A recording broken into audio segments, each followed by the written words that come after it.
समय भएको छैन, अहिले समय भएको छैन। त्यो समयमा ढुङ्गा पनि बोल्ला। हेर्दै जाउँ। Let us wait, have some patience. अब समय आयो।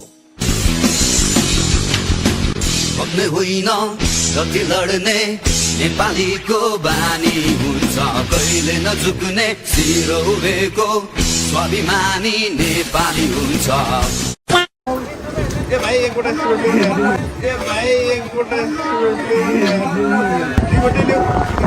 बिहान पनि चुरोट, बेलुका पनि चुरोट, बाटो हिँड्दा चुरोट, चुरोटै चुरोट। यो कसले आएर देश बचाउँछ चाहिँ मलाई चाहिँ थाहा भएन, तर देश चाहिँ हाम्रो राम्रो हुनु पर्यो। हिजोको दिनभन्दा आज राम्रो हुनु पर्यो। हामीबाट सुरु हुनु पर्यो, अरूबाट होइन। अरू भन्दा त्यस्तै हो होइन। दुर्गेश थापा हो देश बचाऊ मेरो लागि चाहिँ।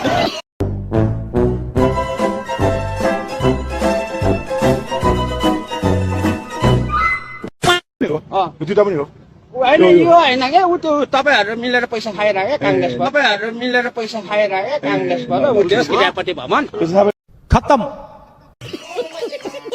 बङ्गलादेश त के थियो र बङ्गलादेशमा खाने पाएको छैन। हाम्रो नेपालमा जति खान्छ खाओ न ल। तपाईँहरू खान पाएको हो कि होइन?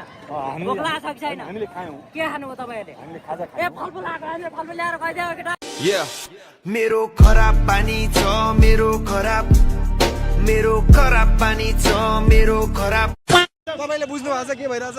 एकदम यहाँ राजा ल्याउने प्रक्रिया भइरहेछ होइन। हामी चाहिँ आइरहेछौँ स्कुलबाट, सिधै घर नभई स्कुल छोडेर आएछौँ। म एकदम छोरा एकदिन आम जनताको छोरा छोरीले पढ्न पाओस् भनेर गणतन्त्र ल्याएको होइन हो। एकदम स्कुल छोडेर राजा हो भन्ने होइन। तँ पनि एकछिन त्यो चिन्ह हाल्नु होला।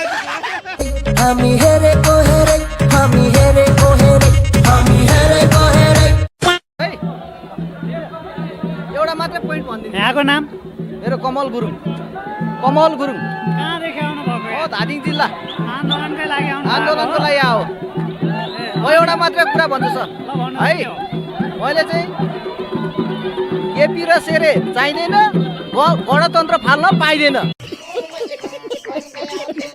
बजे मेरो टिका लाउनु पर्ने थियो। टिका लाउनु पर्ने थियो तालपरे। मेरो केटी हेर्न पर्ने दिन थियो। केटी हेर्न पर्ने समय 2 बजी थियो, अहिले 3 बजी होला। मेरो गयो बेसेन्जरमै हेर्नु न, मेरो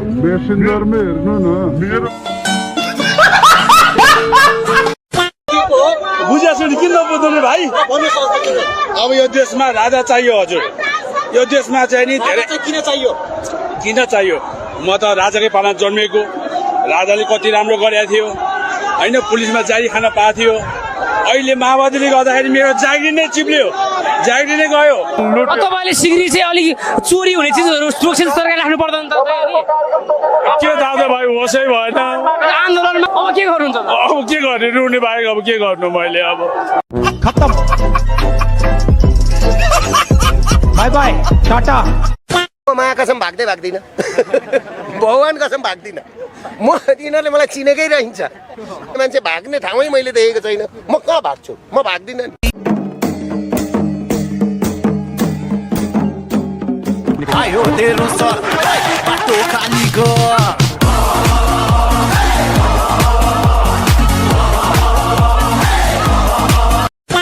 असली ग्यासको बिचमा फस्यो यार। म बाँचिँदैन जस्तो छ आज त।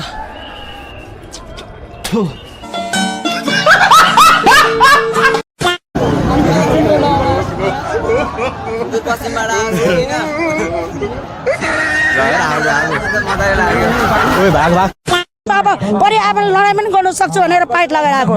त्यसैले होइन, I am still strength like a gents भनेर पाइट लगाएको। हाम्रो पुलिस साथीहरू रिपोर्ट बनाउँदैछन्। क्या हो त? नगरौँ है साथी। तपाईँहरूकै श्रीमती, तपाईँहरूकै छोराछोरी, नाति नातिना जोगाउन लागेको छ है दुर्गा प्रसाद। राजा आइसकेपछि हामी ठाउँमा पुग्यौँ भने नि यो काठमाडौँमा कहिले पनि आन्दोलन हुँदैन। के कुरा गर्नुहुन्छ र उनीहरूको महिनाको 1 लाख तलब हुन्छ। यिनीहरूले लुटेको पैसा छ नि, त्यो ल्याएर सबै ल्याएर यिनीहरूलाई तलबमा बाँड्ने हो। यिनीहरूको वृत्ति विकास गर्ने हो होइन होला। के हो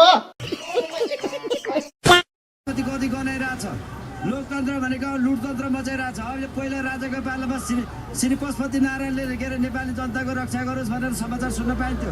अहिले त बिहान उठ्दा के सुन्न पाइन्छ, 91,000 टाउकामा ऋण पुग्यो भन्छ। खत्तम।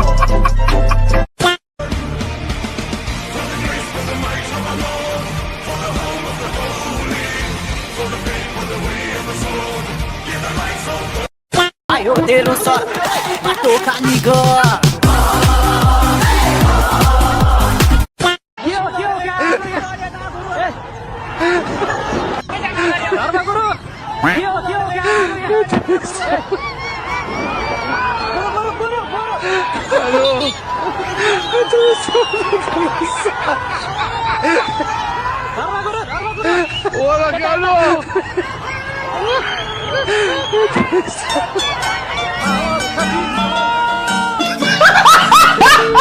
एउटा एम्बेसीले अनावश्यक रूपमा एउटा नोटिस नै जारी गर्यो। कुनै पनि बेला कर्फ्यू लागू हुन सक्छ, ठुला जुलुस निस्किँदैछन्, बाहिर ननिस्किनु। त्यो ग्लोबल्ली एउटा चाहिँ नै अनावश्यक प्रचारको कुरा मात्रै हो। वास्तवमा त्यस्तो केही पनि होइन। 10-15 हजारका जुलुस नेपालमा निस्किन्छन् त सधैँ। कर्फ्यू आदेश पालना गराउन तिनकुने क्षेत्रमा नेपाली सेना खटिएका छन् भने कर्फ्यू राति 10 बजे सकिनेछ। अहिले पनि जडीबुटी सिनामंगल एरियामा आगलागीको खबर छ।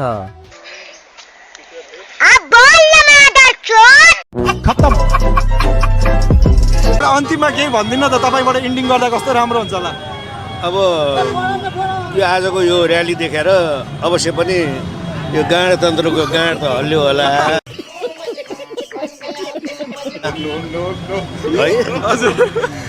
त्यसैले अब अझ पनि गणतन्त्रकै पछाडि त्यसलाई सपोर्ट गर्ने कोही हुनुहुन्छ भने एउटा भित्री मनले आफ्नो आत्माको आँखा खोल्नुहोस्।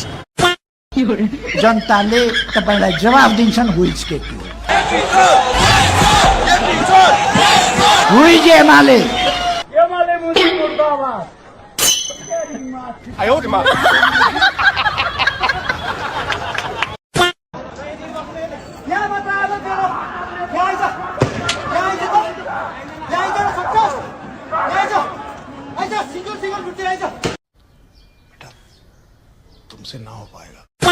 अन्तिममा अब मार्ने कानुन देशमा छैन। यी नेता बुढाहरू पनि नाताले तपाईँको प्रचण्ड, ओली, देउबा सबै नाता केलायो भने तपाईँ हाम्रो आफ्नै मान्छे पर्दा रहेछन्। यिनीहरूलाई राष्ट्रिय प्राणी उद्यान भन्ने भक्तपुरमा 255 हेक्टर भन्दा माथिमा 8.5 अर्ब नेपाली जनताको लगानीमा बन्दैछ। त्यो जाउलाखेलको चिडियाखाना त्यहाँ सरेर जाने हो। ओली, देउबा, प्रचण्ड लगायतका यी सबै राष्ट्रघातीहरूलाई कोठा कोठा बनाएर राखौँ। नेपाली जनतालाई शनिबार 5 रुपियाँ टिकट राखिदिउँ। विदेशीहरू आयो भने, अमेरिकन इन्डियनहरू आयो भने देउबाहरूलाई 30-35 हजारको दरले तोकौँ। 5 रुपियाँ नेपालीलाई राखौँ र राज्यमा आमदानी बनाऊ। अनि त्यो उठेको पैसाले देशको सिमानामा 50 फुटको वाल लगाऊ। सबै देशमा पासपोर्ट सिस्टम लागू गरिदिउँ। गजब बेइज्जती है।